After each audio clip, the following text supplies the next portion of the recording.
তাহলে gaming with Talha sports hub থেকে concept চুরি করে নিজের নামে চালিয়ে দিল। এফএফবিপিএল থেকে এলিমেন্ট হয়ে যাওয়াতে যারাই বাংলাদেশ টপ ওয়ানকে ট্রোল করছে তাদের লজ্জা হওয়া উচিত, এমনটাই বলল অপু ভাই। আরসি উপর থেকে বয়কট উঠিয়ে নিয়েছে রেড হক্স, তাদেরকে কমেন্টে হেড না দিতে অনুরোধ করলো। ফ্রি ফায়ার কমিউনিটিতে নতুন কুফার আগমন, কুফা রায়হানের সাথে তুলনা করা হচ্ছে জেবি ফ্রিককে। প্রথমেই কথা বলবো গেমিং উইথ তালহাকে নিয়ে। সম্প্রতি তার ইউটিউব চ্যানেলে অ্যানাউন্সমেন্ট ভিডিওর মাধ্যমে জানান দেয় তার নতুন স্পোর্টস মার্কেট প্লেস ভ্যালোরা স্পোর্টস এর কথা, যা দর্শকদের কাছ থেকে তুমুল সাড়া পায়। মাত্র 24 ঘন্টা পার হওয়ার আগেই হয়ে যায় 50,000 প্লাস সাবস্ক্রাইবার। তবে এর মধ্যেই শুরু হয় নতুন বিতর্ক। স্পোর্টস হাব থেকে পুরো কনসেপ্ট চুরি করে তার এই মার্কেট প্লেস তৈরি, এমনটাই দাবি করছে স্পোর্টস হাবের ফাউন্ডার ইয়ামিন ভাই। গত 27 জানুয়ারি তাদের অফিসিয়াল ফেসবুক পেজে একটা অ্যানাউন্সমেন্ট ভিডিওর মাধ্যমে multi gaming free platform sports hub এর জানান দেয়। চলুন দেখে আসি সেই অ্যানাউন্সমেন্ট ভিডিওটা। ধারণা করা হচ্ছে এখান থেকে গেমিং উইথ তালহা তার পুরো কনসেপ্টটা চুরি করেছে। এই ভিডিও আপলোড হওয়ার মাত্র 10 দিন পার না হতেই তার আইডিয়া চুরি করে গেমিং উইথ তালহা ভ্যালোরা স্পোর্টস নামে মার্কেট প্লেস লঞ্চ করে। স্পোর্টস হাবের প্রতিনিধি ফ্রি ফায়ারের দুজন কাস্টারের সাথে কনসেপ্টটা নিয়ে কথা বলে। এর মধ্যে অন্যতম কাস্টার ছিলেন আশিক ভাই।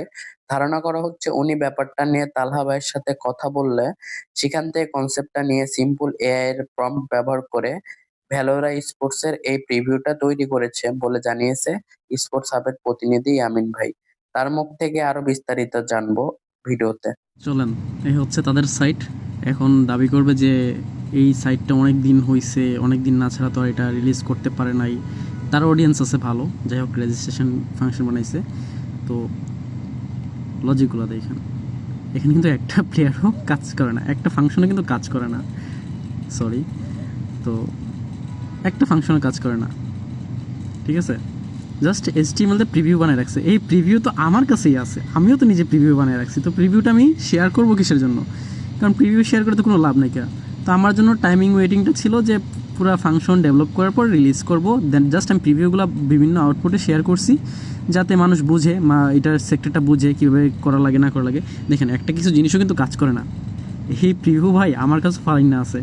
ও জাস্ট একদিনে অডিয়েন্সরে এটা বুঝে ওর কিছু মানুষ ক্যাপচার করব, যে বুঝাইবো যে আমি এই জিনিসটা ক্রিয়েট করছি, এটা করছি, ওইটা করছি, মাসের পর মাস ইয়া কইরা দেন হচ্ছে এটা আর কি এক্সপ্লেন করছে জাস্ট একটা প্রিভিউ দিয়া, বুঝতে পারছেন? তো এটা কিন্তু বাকি ফাংশন কমপ্লিট হতে অনেক সময় লাগবে, টাইম লাগবে।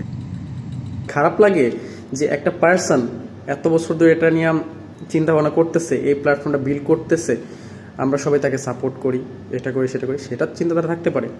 বাট বাংলাদেশের মানুষ ওই যে একজন একটা জিনিস দেখলে ওইটা নিয়েই এখন সে নিচে পিছনে পড়া জায়গা যে আমিও তৈরি করব।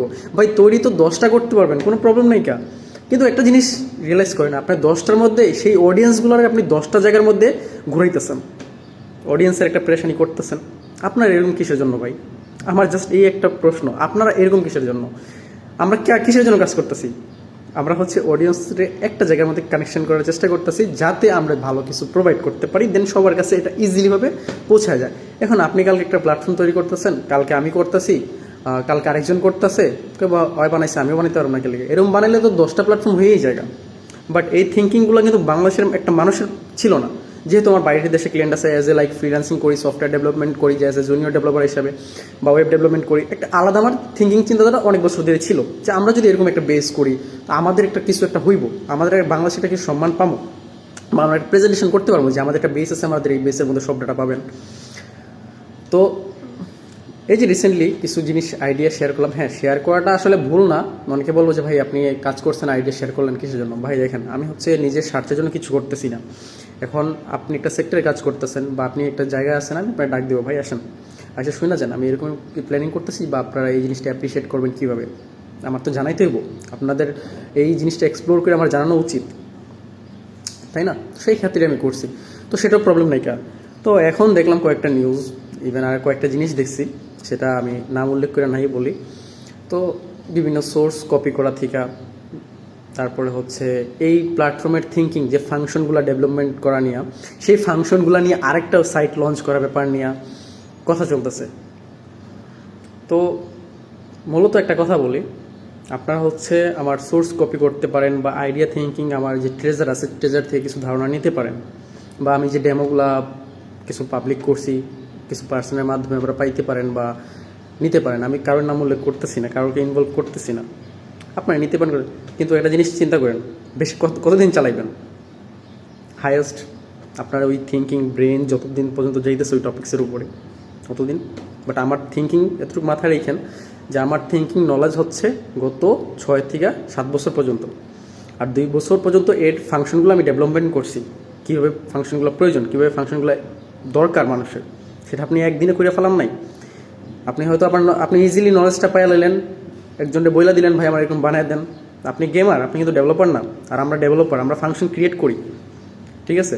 তো আমাদের জানা আছে কোথায় কী করতে হবে, কোন ফাংশনটা কীভাবে কাজ করবে। আমাদের লাইফটাই হচ্ছে ইফ ইলসের ব্যাপার। এখন আবার ইফ ইলস বুঝবেন না, এটা আবার কাউকে জিজ্ঞাসা করেন। তো যাই হোক, তো এই জিনিসগুলো না বন্ধ করে দেন। আমি সাজেস্ট করবো কোনো মানুষ যদি কোনো ভালো কিছু ক্রিয়েট করে তাকে অ্যাপ্রিসিয়েট করেন। আপনি এটা বিল্ড করে আপনি নিজে এটার ডেভেলপার হয়ে যাবেন না, বা অনেক বড় কিছু হয়ে যাবেন না। এখন কথা বলবো বাংলাদেশ টপ ওয়ানকে নিয়ে। এফএফবিপিএল থেকে আর্লি এলিমিনেট হওয়াতে ফ্রি ফায়ার কমিউনিটিতে বেশ ট্রোলের শিকার হচ্ছে তারা। সম্প্রতি রাত ভাইদের পাশে দাঁড়ালো জিডাব্লিউ অপু ভাই। একটা ভিডিও বার্তায় অডিয়েন্সদের উদ্দেশ্য করে বলে, আচ্ছা, বাংলাদেশ টপ ওয়ান নিয়ে একটা কথা বলি, যে সে কোয়ালিফাই করতে পারে নাই বা হ্যান ত্যান, আপনারা অনেকে ট্রোল করতেছেন। একটা বলি, ফ্রি ফায়ার কমিউনিটির মধ্যে যখন স্পোর্টস এর অবস্থা খুবই খারাপ ছিল, তখন এই বাংলাদেশ টপ ওয়ান কিন্তু এই কমিউনিটির জন্য, স্পোর্টস যে কমিউনিটি আছে এটার জন্য কিন্তু অনেক কিছু করছে, এটা মানতে হবে। সে নিজের চ্যানেলে যে কিনা বিগ একটা রিস্ক নিছে, সেটা হচ্ছে কন্টেন্ট চেঞ্জ করছে। কন্টেন্ট চেঞ্জ করা কিন্তু বাড়ি গাছের কথা না, আপনারা অনেকেই জানেন যে কন্টেন্ট চেঞ্জ করা কিন্তু অনেক রিস্ক হয়ে যায় একটা ইউটিউবারের জন্য। যদি কন্টেন্ট ফ্লপ খায়, ফ্লপের উপরে ফ্লপ যায়, তাহলে বিষয়টা খুব বাজে বাজে হয়। সে র্যাঙ্কের ভিডিও বানাই, তো সেই স্পোর্টস এর কন্টেন্ট আপলোড দেওয়া শুরু করছে। তো এই মুহূর্তে সে কোয়ালিফাই করতে পারে না, অনেকে ট্রোল করতেছেন। ভাই দেখেন, সে কোয়ালিফাই করতে পারুক বা না পারুক, সে যেটা করছে এটা হচ্ছে যে বাকি অনেক ইউটিউবাররা করতে পারে। ইভেন্ট আমিও করতে পারি নাই, তাই না? আমারও ভিউজ ছিল, আমিও করতে পারি নাই।